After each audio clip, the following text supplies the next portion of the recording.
So I had a couple things to add in about the dehydrator, just because Ellen and I had gotten lots of questions, so I thought I would just let you know about that. So one of the things we had talked about, like what not to do, like dairy and raw eggs and stuff. The reason why behind that is because you're dehydrating it at quite a low temperature, so it's actually not cooking it. Maybe when it gets to that temperature, but because it takes such a long time, you're giving a long time for bacteria to grow. So that's why you don't do raw eggs or dairy or any of that kind of stuff. Even if you have it cranked up to 165, it could still. And the other thing is, if you have it, like I turn it off and then I turn the knob just till it turns on, which is about 95 degrees. And that's what I do, like a lot of my herbs and stuff. And if I have like drying beans, I put them through so I know when I store them they're good and dry. But that's actually still a living temperature. So I can take my beans and still plant them. I haven't cooked them, right? So, and my herbs, I haven't cooked them essentially, but like I've dried them, but they still have their properties, right? I do a lot of herbs. I do like a lot of these guys and stuff. This is calendula. So it's like an herbal flower. So which does take a long time because the bulb in the middle, I kind of cut open to dry that. So anyways, that's just a little bit of the why. We had a couple questions and I thought I'd just explain that. So I'm going to talk to you about freezing. Woo-hoo. Has anybody put anything in a freezer before? There we go, I figured. So I feel like freezing is a pretty basic thing, but there is some things that a lot of people don't know. So I thought I would just take a little bit of time to chat about that.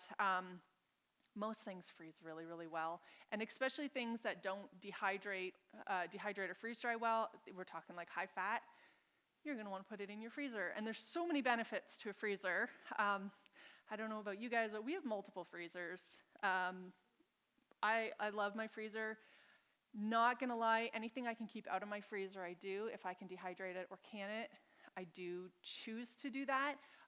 Just because we're out in the country, I have multiple freezers, and we always have, every year we have a power outage, and it's normally like a couple days. So we have a generator, but when you have multiple freezers, it's hard to keep them all frozen. So. Though it's a great option. We're so blessed to have freezers and electricity. I love it. So it does hold, freezing holds probably the most nutritional value. I don't know what the stats are next to freeze drying, but you're generally keeping it at its more natural state, right? There are things you should, just like this, should not freeze. And I'm sure you guys have like realize stuff like lettuce or things that are gonna what's the word? Separate. So stuff like mayonnaise, milk sauces, salad dressings, egg whites, anything with like a meringue. Like there's obviously stuff that you're not gonna want to freeze. I freeze a lot. I do a lot of baking and I throw it all in the freezer. I'm looking at this going like parsley and radishes. I freeze that.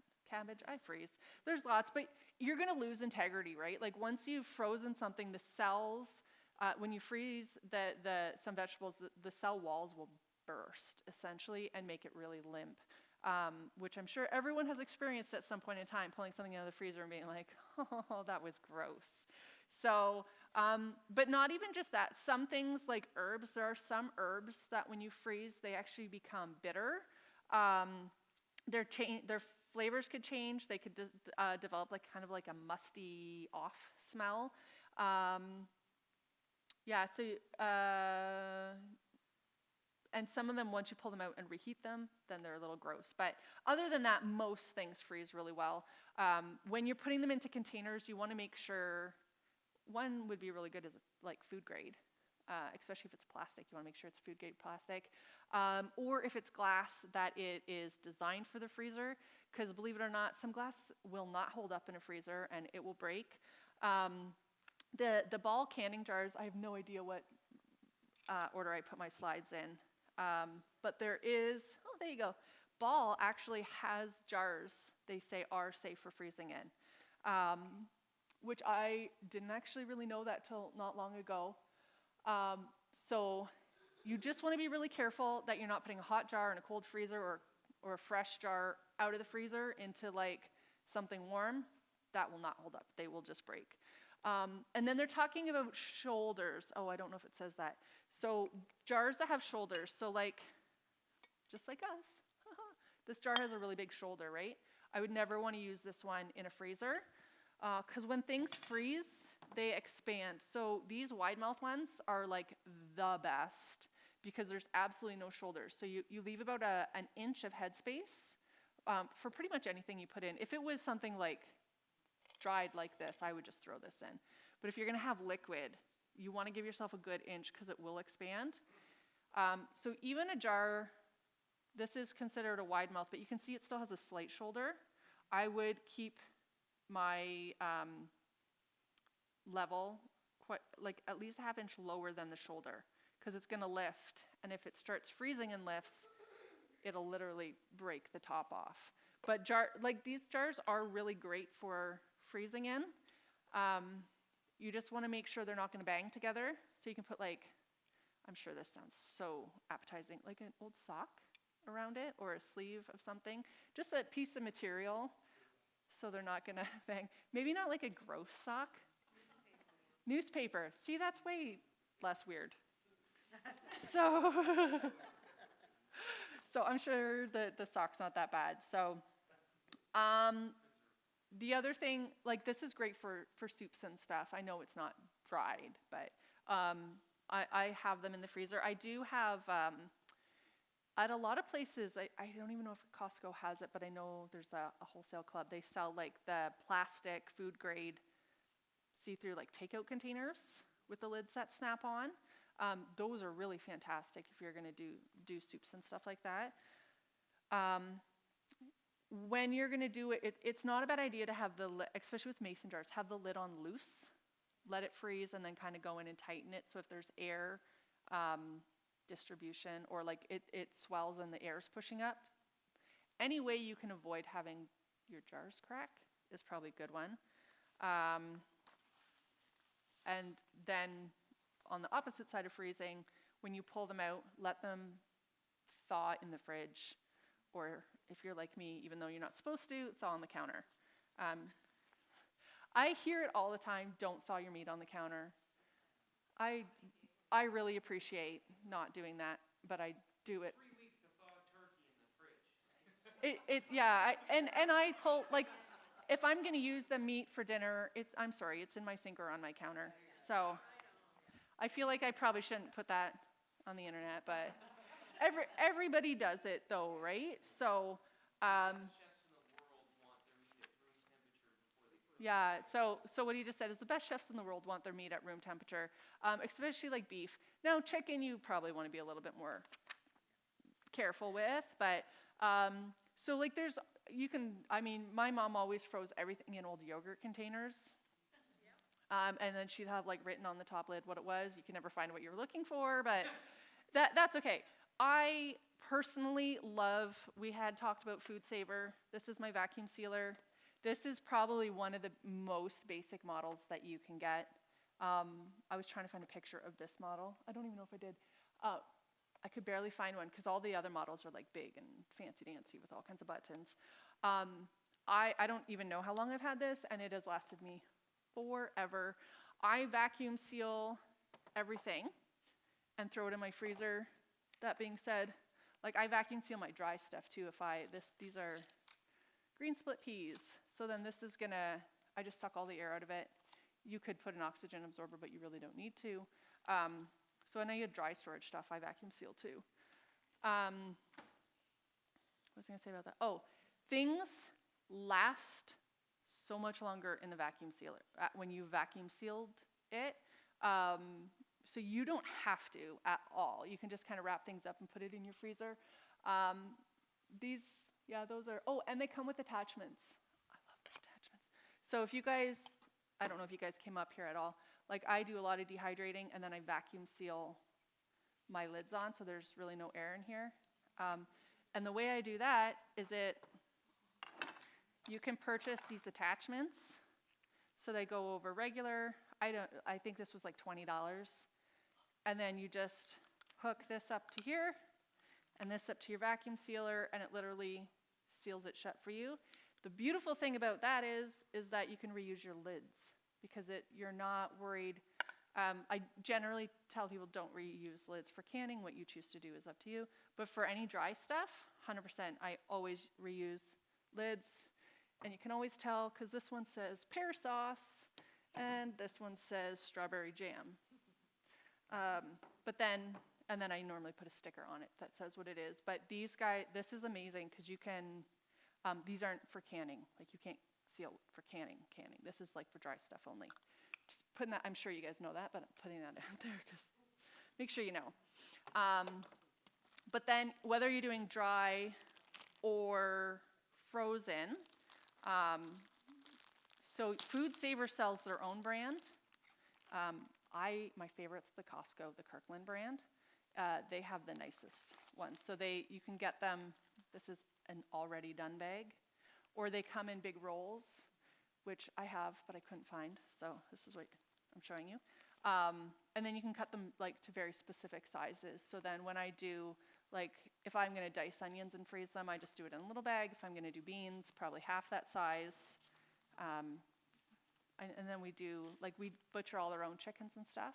So we actually part all our birds. I put them all in parts in bags, and then I freeze them that way. Because I don't always want to use a whole chicken. And they keep beautifully. So I think the next slide that I had was like a time chart on how long things keep. So, that shows a little funny, but that's okay. Anyways, it says what some things are and then how you're storing it, and then whether it's a bag or canister, what the normal time that they suggest keeping it in your freezer, or I guess in some of these pantry, and then when you vacuum seal it, how much longer it lasts. So it does actually make a really big difference. So we raise our beef and our chicken, which is great, but if you look at, I know you can't really see it, you see lamb pork, but it says 6 months, poultry 3 to 4 months, and bison's 12 months, interesting. Anyways, it's not that long, but when you grow a year's worth of meat, you want it to be good at the end of the year. So if you look at when you vacuum seal it, it goes from 6 months to 2 to 3 years. So it does make a huge difference. So my husband was wonderful, and he says if it thaws, we'll eat it for dinner, but it's still really frozen. So this is a spare rib. Jaden, do you know what this is? Okay. He told me and I don't remember. Yeah, that one. Thank you. Braising rib. This is a braising rib. I knew that. From a beef. This has been in my freezer for at least 18 months.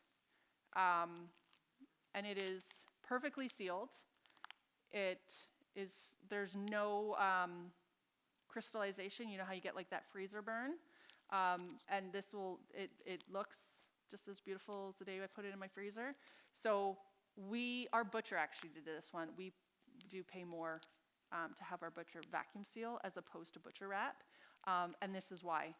People say, well, why would you pay the money to do that? Because it's substantially more, but my beef, like this particular cow was quite large, so we still have some pieces from him. And 18 months later, we're still eating him, and it's completely fine. His name was Yummy. Yeah, this is our cow, Yummy. So, anyways, but honestly, vacuum sealing in your freezer, I highly recommend it. I'll buy like Costco-sized bags of nuts, and I'll break them apart, and I'll vacuum seal them in smaller bags. I just kind of, like if you buy Costco-sized meat, break it apart, vacuum seal it, throw it in the freezer. It just lasts so much longer, and it retains quality so much more. So anyways, there's all kinds of things that you can do. I do a lot of like dry goods too. I'll do that, and you can throw it in the freezer, though I try not to throw more in the freezer than I have to. Yeah, it does make a really big difference. Like the one thing I had on here, green beans. I don't know if I'll be able to find it really quick, but green beans they don't last super long. Oh, here, 8 months. and then 2 to 3 years. Like I find vegetables in my freezer, because I don't ever get to fully emptying my freezer, but you get to the bottom, you're like, oh my gosh, look at that. That like from 2000, 2001, and they look great. I'll still use them. So it again, I don't sell that, but it's awesome. I love it. And you don't need a high-end model. I know Costco sells one. It often goes on sale. I don't work for Costco either. Perfect. So you guys got to see that. Okay, back to freezing. So there's a couple different ways you can freeze things. Like if you're going to vacuum seal things or throw them in bags, so you can dry bag them. Like you can just throw them in bags, try and get as much air out as you can and throw it in the freezer. But you can also tray freeze them, similar to like freeze drying. Lay them out on a tray, throw them in the freezer, and then throw them in bags. And then you can even vacuum seal it, so it's still tight if you want. But then when you open it, it's not like, I don't know if you guys have ever done that. You throw something in the freezer and you're like, oh, this is perfect. And then you need a cup, but you have like a quart frozen solid together. So if you freeze things on trays, we do a lot of berries and stuff. I just freeze them all in trays, throw it all in Ziploc bags, get out the air I can, seal it, and throw it in the freezer. So that's just the difference. Tray packing. And frozen foods, well, you saw some of the timelines, right? It doesn't mean you need to throw it out. Like some of the timelines, it says 8 months. If you find it 2 years later and it looks good, eat it. It just means it's probably not going to be as high a quality as when you put it in there. And use your noggin. If it looks gross or smells gross, throw it out. Okay, the other big one is label it. Same as canning. And I almost feel like it's more important because especially if it starts getting a freezer burn on it and you're like, I have no idea what that is. If you haven't labeled it, it just always makes me think of my grandfather. After my grandmother passed, he was eating out of the freezer and he was like, there was things he would reheat that he didn't even know what he was eating. And I was like, oh, it's so disturbing to me. So just label it. Make sure you know what it is. And even if you think you know what it is, label it so other people know what it is. Be thoughtful. And obviously these times will change if you lose power or if your freezer, something goes on and it goes above 0 degrees. You're probably going to want to utilize what's in there quicker. Okay, so the next slide is about blanching. How many of you guys are faithful blanchers? How many of you guys know what blanching is? Okay, at least you know what it is. That makes me feel better. Okay, so I wasn't always a faithful blancher, but you definitely notice it in the quality when you're pulling stuff out later, even if you vacuum seal it. So these are just some different blanching times. And it's not like rocket science. You're gonna bring a pot of water to boil, and then you're gonna put your vegetables in it. It should boil within 1 minute of putting your vegetables in. It should come back to a boil because obviously you're dropping the temperature. So if that means you're adding a cup or 2 of vegetables at a time, if you're adding like a big bowl of vegetables and it takes 5 minutes to come back up to a boil, you're not blanching your food, you're cooking it. So just do it in smaller batches, and then you're gonna wanna pull it out right away again and put it in cold water. For however long you blanched it, that's how long you should put it in cold water for, because you really want to bring the temperature back down. And it's, there's different times. So like 1 minute, 90 seconds. You're not cooking it a long, long time. I'm not going to lie, I have never blanched zucchini. Has anyone blanched zucchini? I just freeze zucchini. Honestly, I shave zucchini and freeze it, so. But it's really easy to do, and you can also steam blanch. So some things that you don't want to have like saturated in water because it's going to kind of get gucky. It's a technical term. So then again, you have your pot of water, and then you're going to put a steam basket on top. If you don't have a steamer, put like a colander on top, and then put your vegetables on like not a thick layer. You don't want it like mounded because then the middle stuff's not going to get blanched, but just do like a thin layer. It's again, it's not really hard. And then for steam blanching, your time starts once you put the lid on it. For water bathing, it starts once it's boiling. Or not water bathing, water blanching, sorry. And either of them are good. I have heard of microwave blanching, not advised. It breaks down the food. It doesn't blanch it properly. Plus, that just sounds gross. Sorry if that's what you do. What was that? It nukes them. Yeah, don't do that. So, and then you might have to change your water, your cold water. Change it often because you really do want it cold.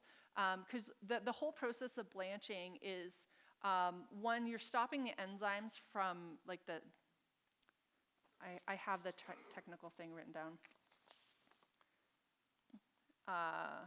somewhere. Anyways, you're I want to get the right word. You're stopping the enzyme action. That's the word I was looking for, apparently.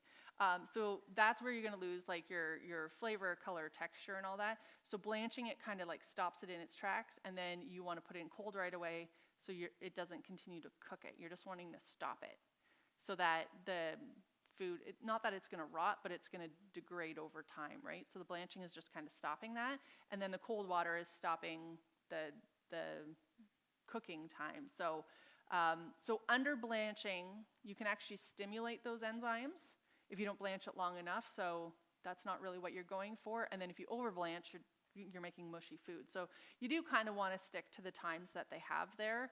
And again, use your noggin. Like if you're blanching something bigger or harder, like this is not an exhaustive list. I'm sure you can find that all online. And then you really want to drain. So after it's been in hot water, cold water, drain it really good before you put it in the freezer.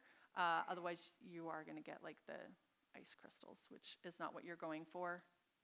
And then label them.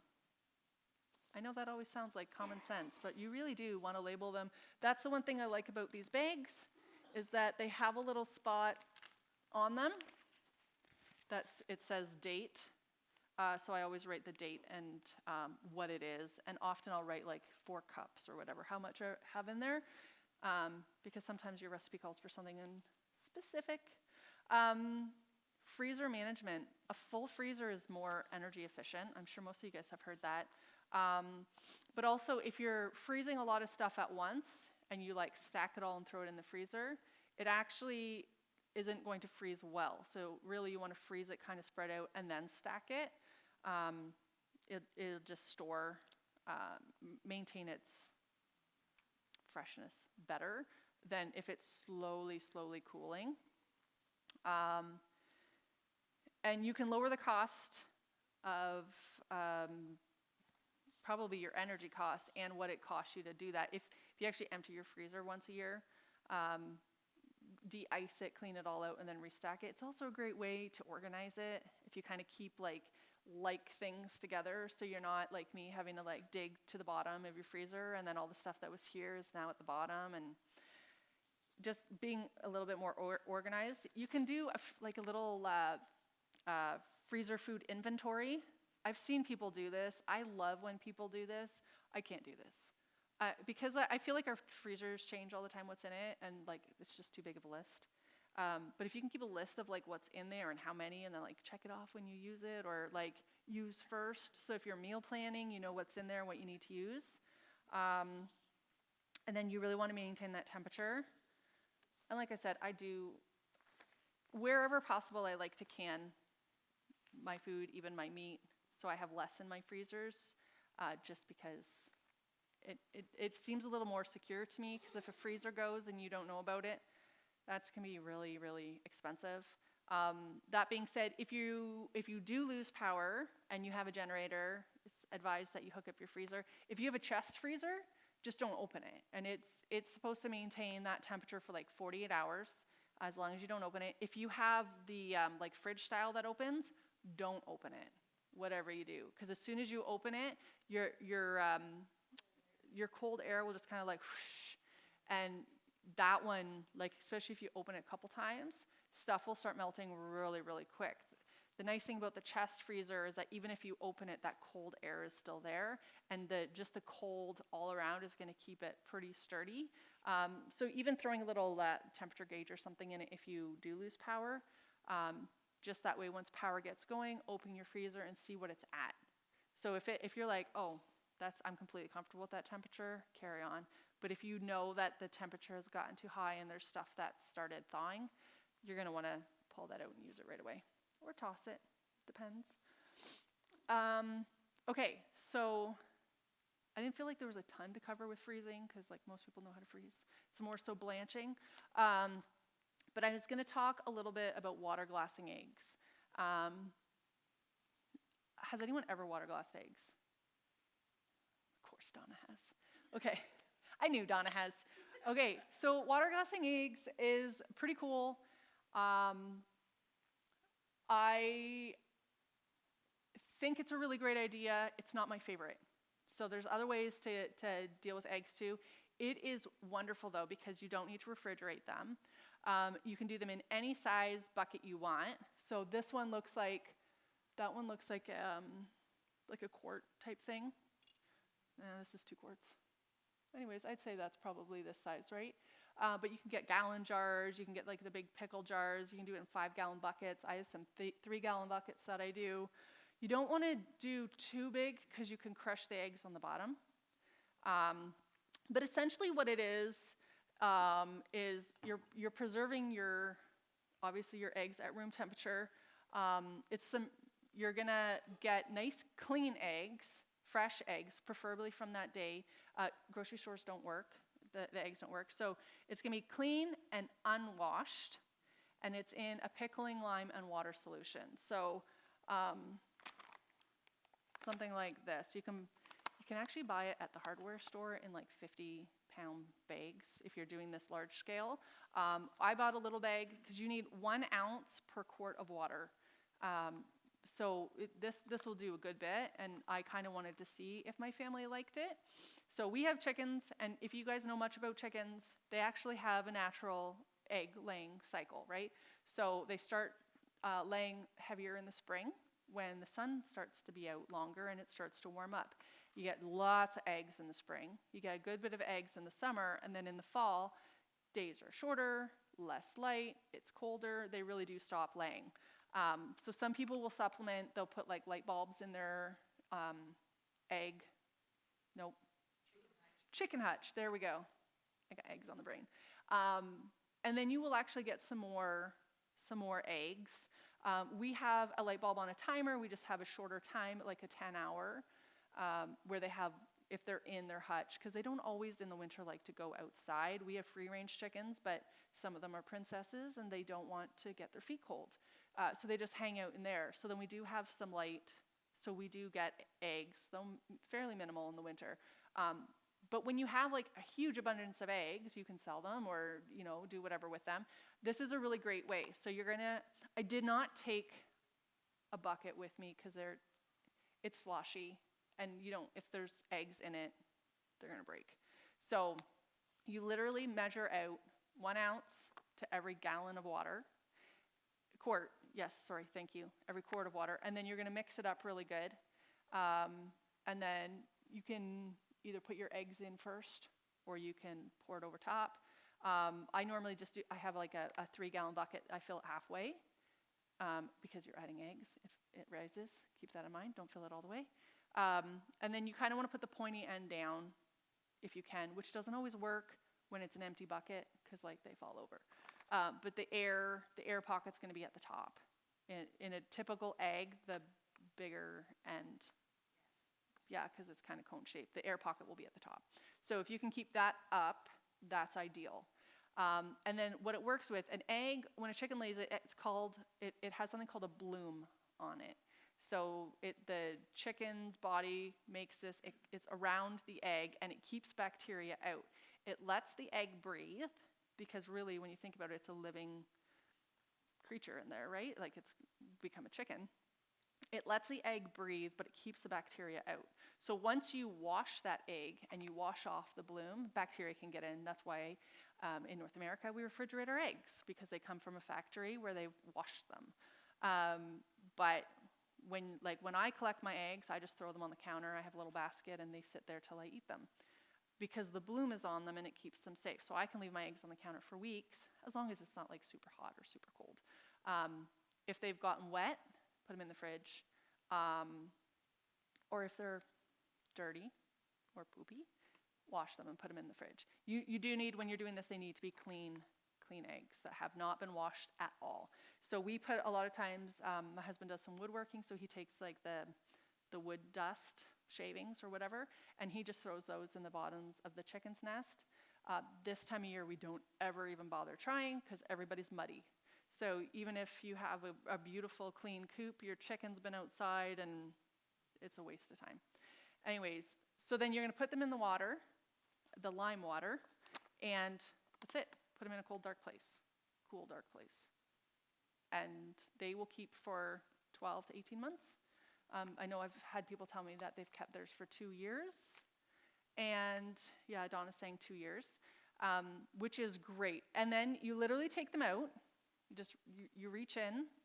I don't know if this stuff is bad for your skin. I should probably have I just wash my hands afterwards, right? But as soon as you pull them out, you want to use them, because this has worked with the bloom to protect the egg, but as soon as it comes out and you rinse the egg before you use it, you want to use it. I probably wouldn't pull a dozen out and put them in my fridge. I'm just going to pull out what I need.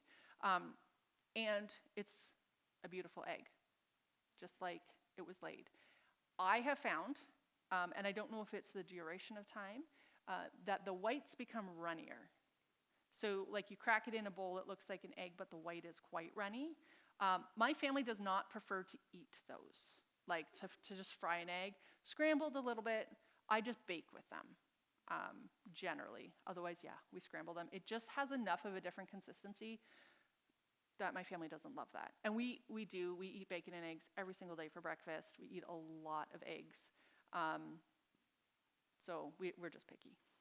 If you're not picky, it's fine. But it's really lovely because, again, you don't need any hydro. You don't need to do any fancy things. You literally, I honestly don't know how much I paid for this. I got it off Amazon, like PV Mart and stuff like that. A lot of them will do pickling lime. It is different. Hold on, I wanted to make sure. So it's hydrated lime. A lot of places sell it as pickling lime, but it's hydrated lime. So if you look in the ingredients, it's calcium hydroxide. And that's really important because there's another product, and off the top of my head, I'm going to have to look at my paper. It's different than, because people are like, oh, well, can you use? Yeah, like garden lime. Don't use garden lime. Hydrated lime, aka calcium hydroxide, is a dry and colorless white powder that's most commonly used in steel manufacturing. It's known as pickling lime or slaked lime. So it's not garden lime. Garden lime is calcium carbonate. So it is very different. This is calcium hydroxide. So just really actually make sure you're using the right thing. It sounds really weird that it's used in steel manufacturing, but it's okay. You're not eating this, right? The bloom is protected, and you're going to rinse the egg before you use it. You're obviously not going to drink it. That's weird. It just is. So probably not good for you. So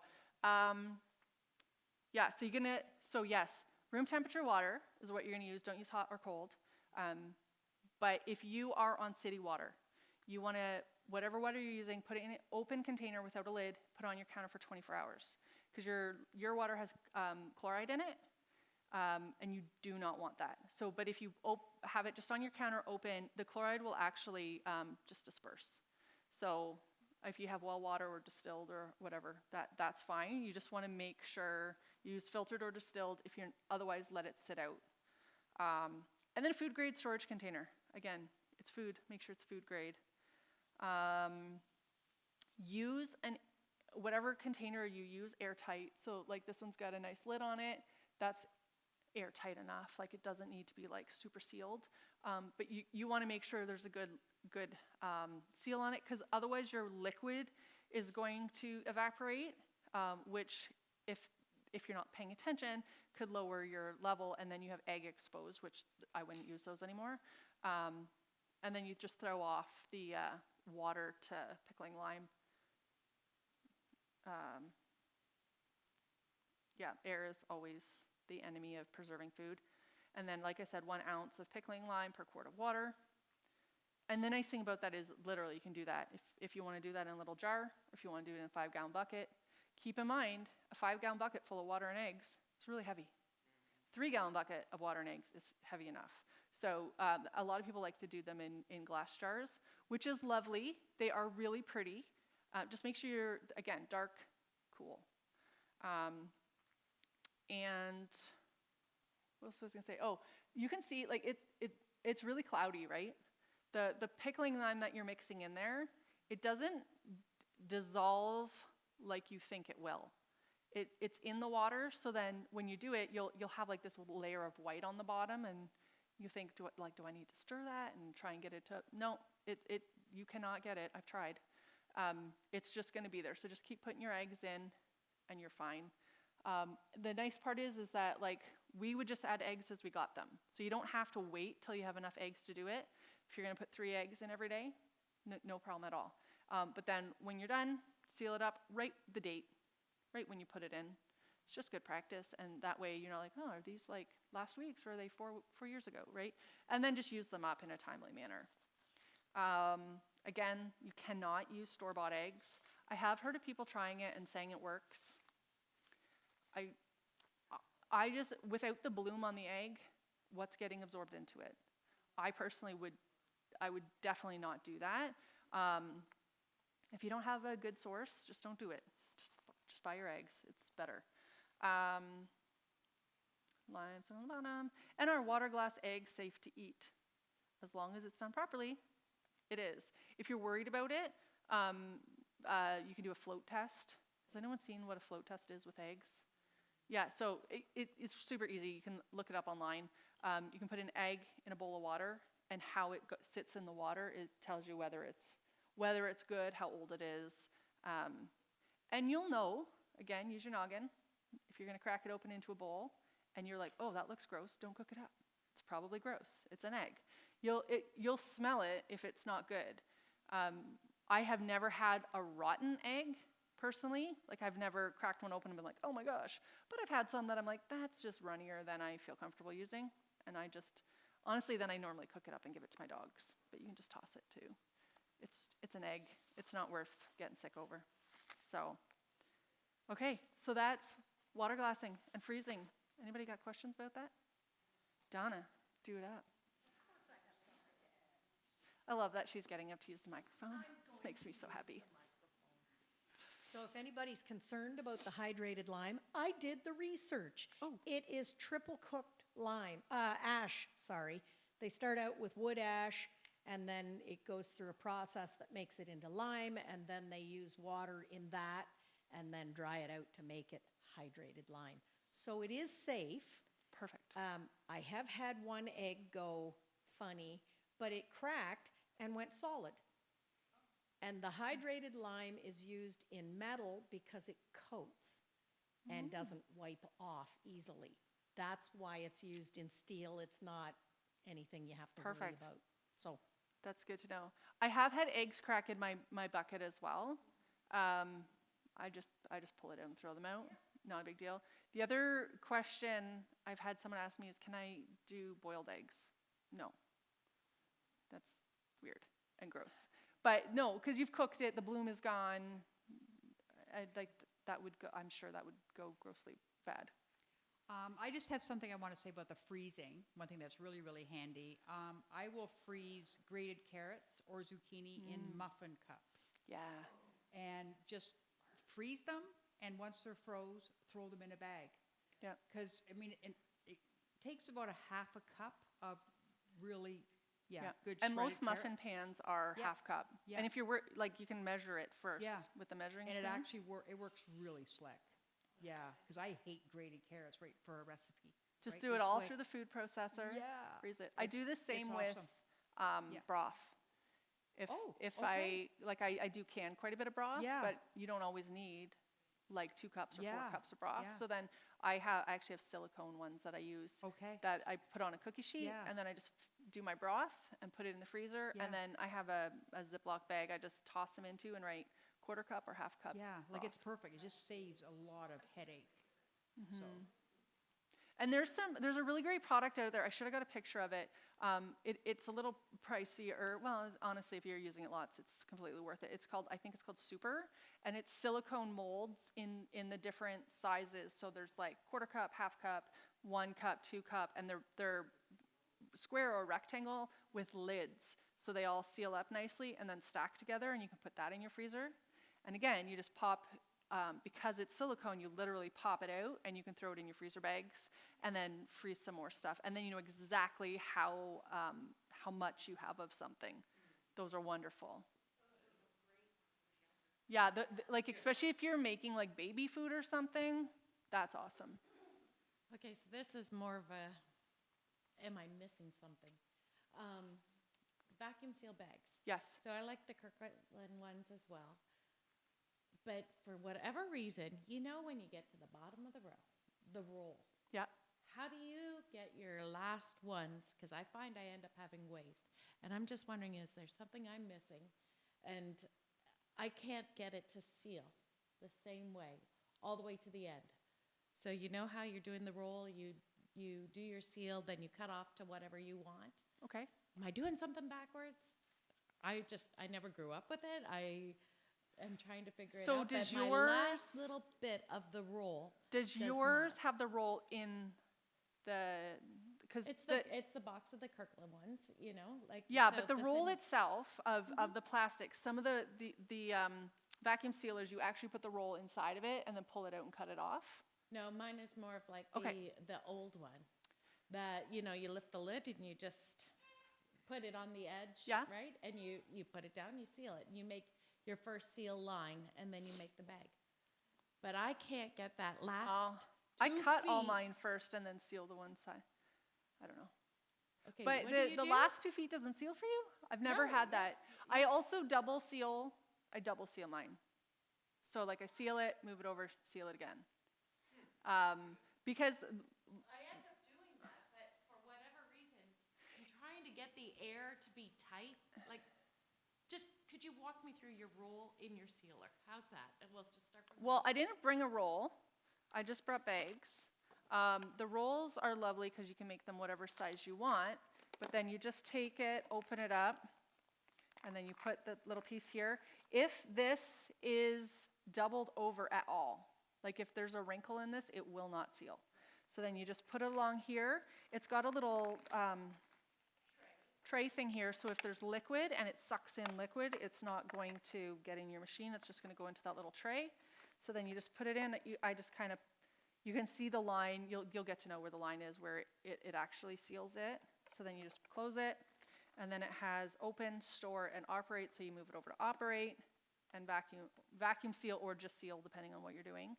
But that's all I do. Yeah, so I follow the same process, but with the roll. So Yep. I'm holding the roll. I create my seal. I always cut it off my roll first.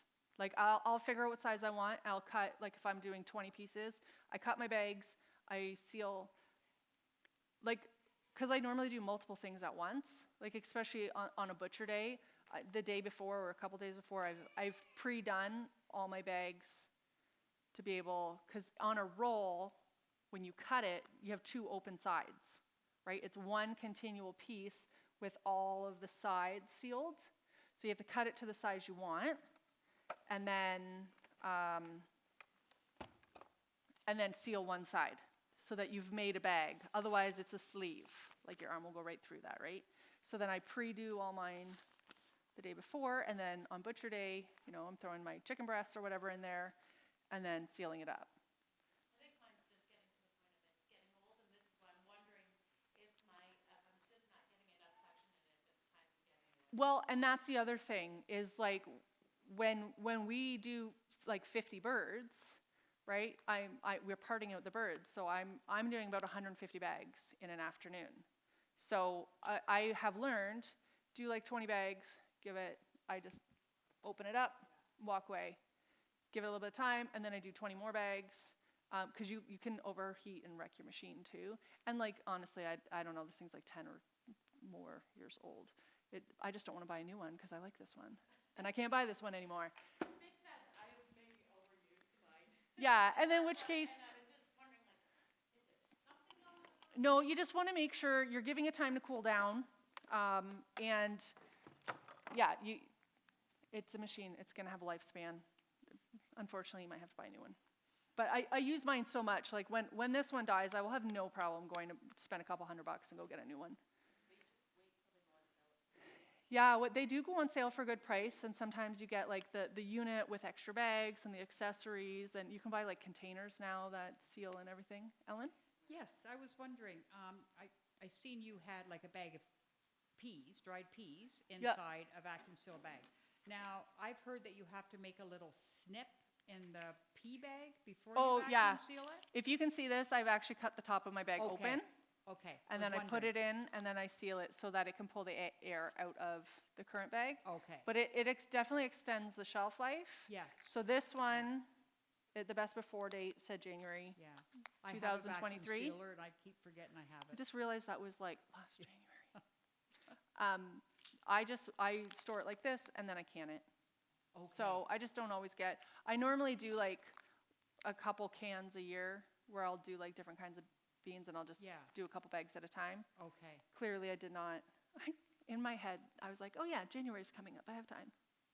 No, Okay. it's 10 months ago, 11 months ago.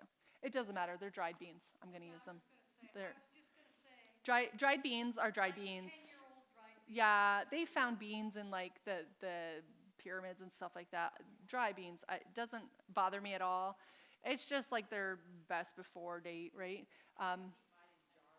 Yeah, and a lot of times, you can put them in jars. If I put something like that in a jar, I'm going to vacuum seal it so the air's out of it. Yeah, you can completely put an oxygen absorber in. To me, though, like, it's a bean. You just don't really want moisture getting into them. That's why I do the vacuum seal, because if you're having it in a spot where it could get moisture at certain times of the year, and maybe you wouldn't notice it, that's all you're looking for. Something I was going to add when you're talking about drying beans. The big pickle jars you buy at the grocery store, any of those, like beet pickles, dill pickles, whatever, any bottled produce at the grocery store, they do a double rubber seal on that lid. So don't throw those jars out. They're great for storing things like rice and beans, and I even pressure can with mine. Yeah, About not 2 or best 3 practice. more times. But you know, But you can. What you choose to do is up to you. I'm not advising that you do that. That's what Yeah, I do. yeah. Now the only thing with those lids, so like we're looking at lids like this with rims on them. The only thing that you can't do with those is use this. It won't go over. They're often different sizes, but because it's got the lip, you can't use it. So then something like that, if you want a little bit longer term, throw an oxygen absorber in. So most of mine, like this, I want to say this is like a Classico jar. I don't really know, it doesn't really say on it. But it fits regular canning jars, so then that's what I'll use to dehydrate stuff. So this is just leek from last year. And honestly, I haven't even started my last year leek, I'm still in 2021. So it just lasts a really long time, in my opinion. And then I brought this one, because this is garlic. So when I grow garlic, and then I use some of it to plant, and then we use it all winter, and then at the end of winter, you know, it starts to just go a little bit. So then I cut it up and dehydrate it, and then vacuum seal it, either as a minced or as a powder. Again, one of those things, do it in your garage. Your family will hate you if you don't, because it is one that, it smells awful. I love garlic, but like there's too much garlic. There's such thing. And then again, minced garlic. This one I did 0523. Just labeled it so I know which ones to use first. And I just literally vacuum sealed it with this. And you don't need to put a ring on it or anything. It's sealed, and you're good to go. Any other questions? Use the microphone. You're making it difficult, Jaden. What do you mean? I don't have to get up to do this. This is my son, Jaden. Hello.